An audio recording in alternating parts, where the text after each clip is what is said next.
Tonight on PS News, ancient planets, more kids in foster care, Amtrak improvements, drug and International Marlo Day. Stay with us.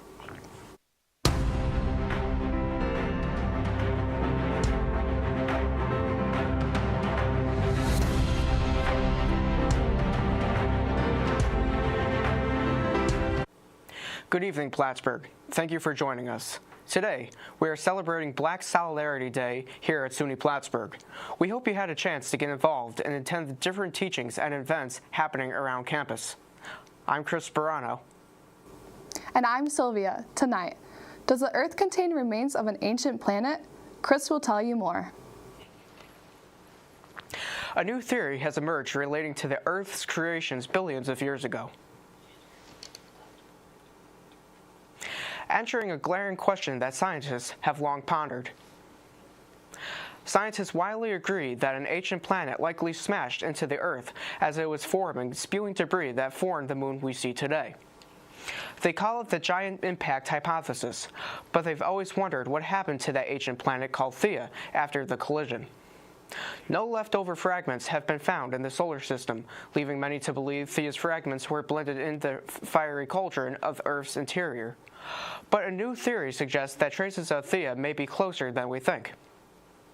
According to research published in the journal Nature, scientists believe molten slabs of Theia could have been embedded themselves within Earth's mantle after impact before solidifying, which means portions of the ancient planet could rest just 1,800 miles below the Earth's surface.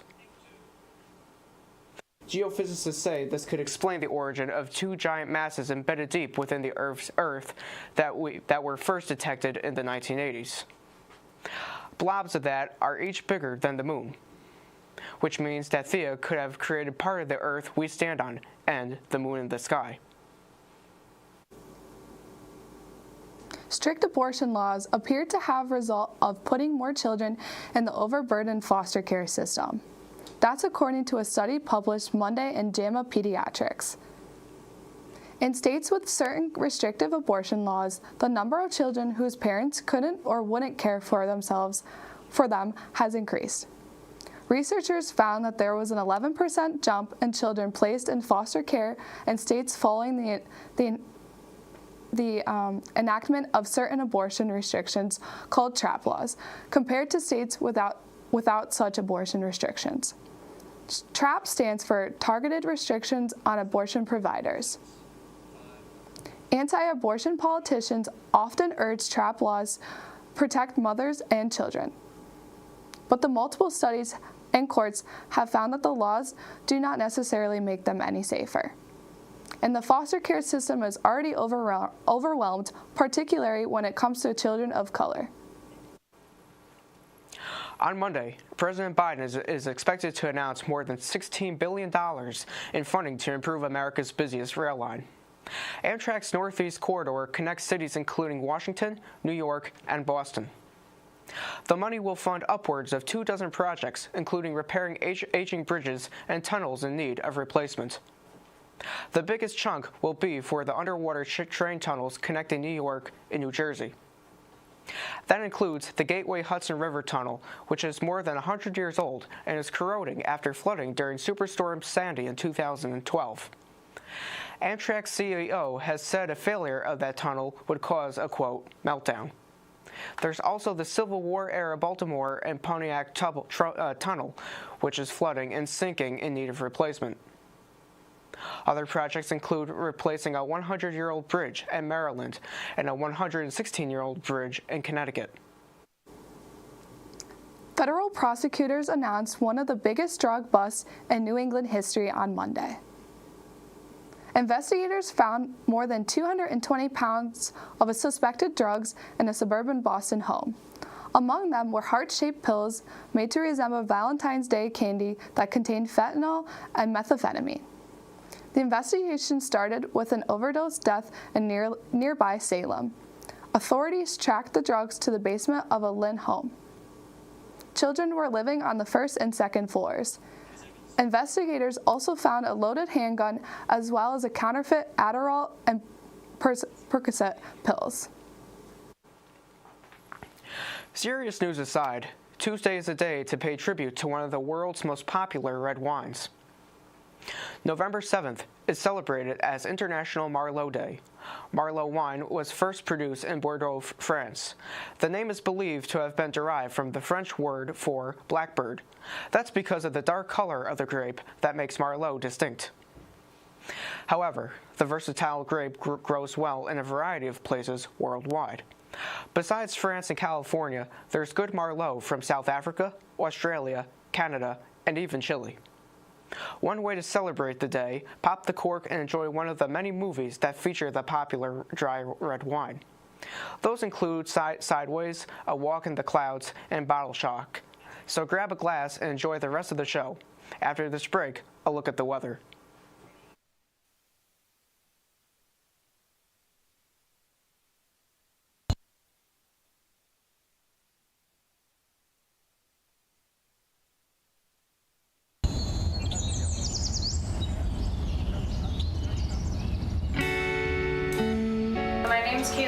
I'm the president of the Campus Garden Club. We have just started our seeds and then we'll plant them in the garden outside. In the fall, we do a lot of harvesting and food donations.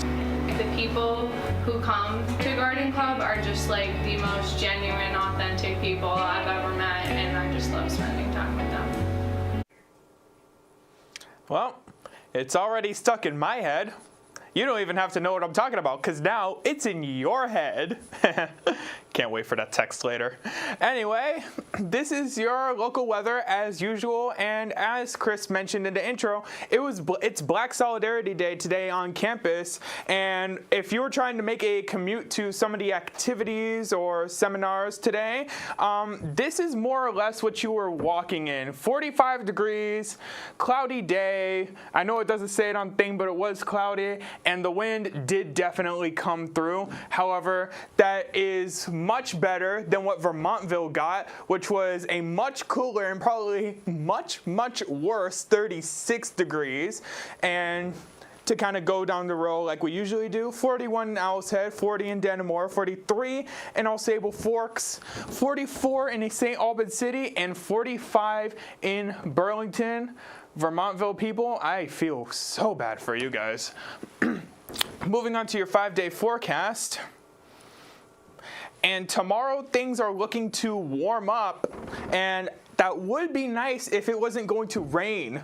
We got a 54-degree rainy day coming up tomorrow. The sun tries to peek back out, but it fails, kinda, and 40 degrees is what's coming our way on Wednesday. And then we have my absolute worst nightmare coming to life on Thursday with a 41-degree snowy day. Not looking forward to that, but some people might like it. Just not me. Friday and Saturday, we got a 44 and 37 degree weekend coming up for both days, and it's going to be partly sunny. Wonderful. Anyway, that's going to be it for today's weather, and now we're going to toss it back to the desk for your entertainment news with Chris and Sylvia. Back to you guys. If you are interested in learning how to be the host with the most from one of the best, here's your chance. Booking.com has listed Martha Stewart's farm guest house for one night pre-Thanksgiving stay.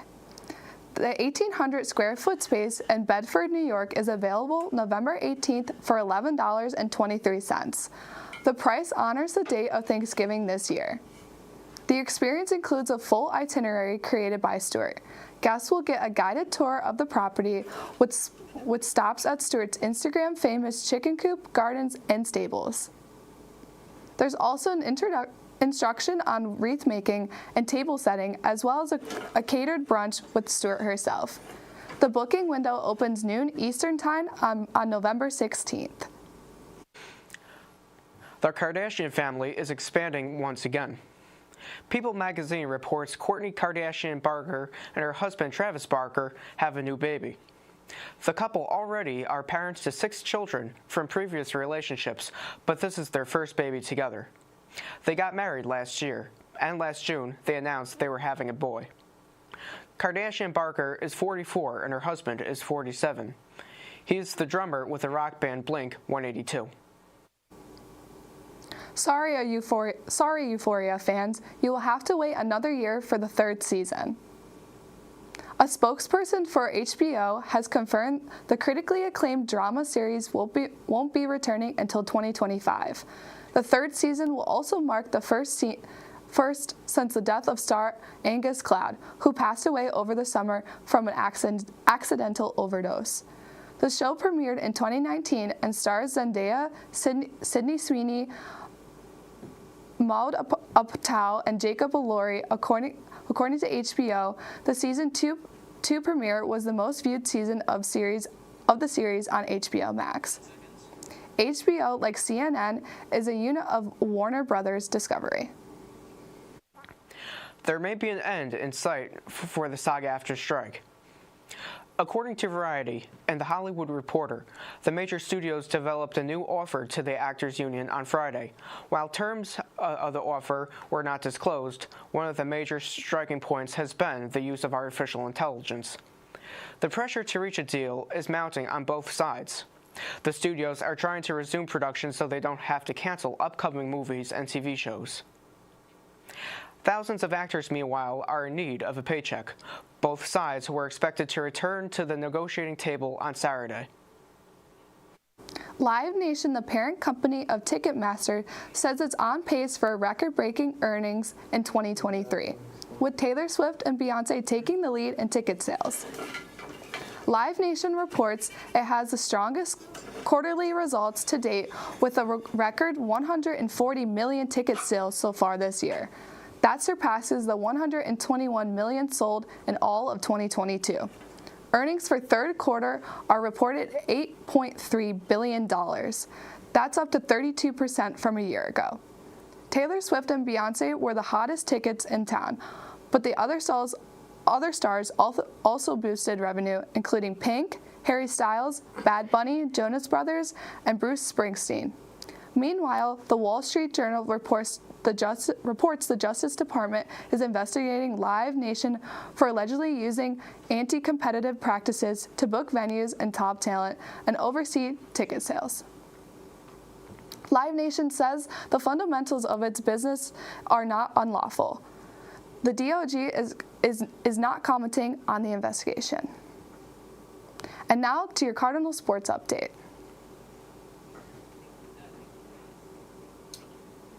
I'm gonna replace him one day. Anyway, thanks, Sylvia. Here's your Cardinal sports update. So on Friday, your number 3 ranked Plattsburgh State women's ice hockey team won their season opener as well as the first SUNY game in program history, defeating Oswego State 3-1.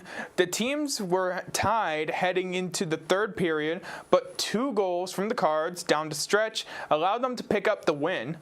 Julia Masada notched the game-winning goal in the third period, giving Plattsburgh the lead. The season-opening goal, however, was scored by first-year defender Adriana Urban. This was her first career goal, while May Oshansky added the empty net goal to steal it. Goalie Lila Nice had a strong opener, saving 17 of 18 shots faced. Incredible.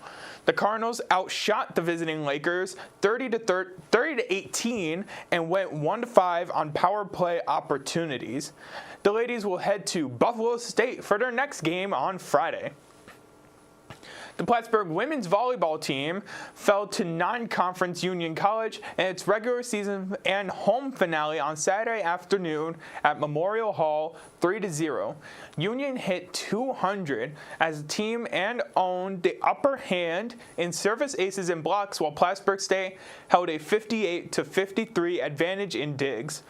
First-year right side Darby Collier posted a team-high 6 kills to lead the Cardinals, while senior setter Emma Rivers and sophomore setter Kylie Gans each dished out 10 assists. Defensively, senior Peyton Zophi tallied 18 digs. Plattsburgh State ends their season 12-12 overall with the loss and visits third-seeded SUNY Geneseo in the first round of the SUNYAC tournament on Tuesday at 7. And that's all I got for your Cardinal Sports Update. Back to Sylvia and Chris to say goodbye. Well, that's all we have for you tonight, Plattsburgh. Make sure to follow us on social media to stay up to date. We hope you have a good rest of your night, and we'll see you tomorrow for more PS News.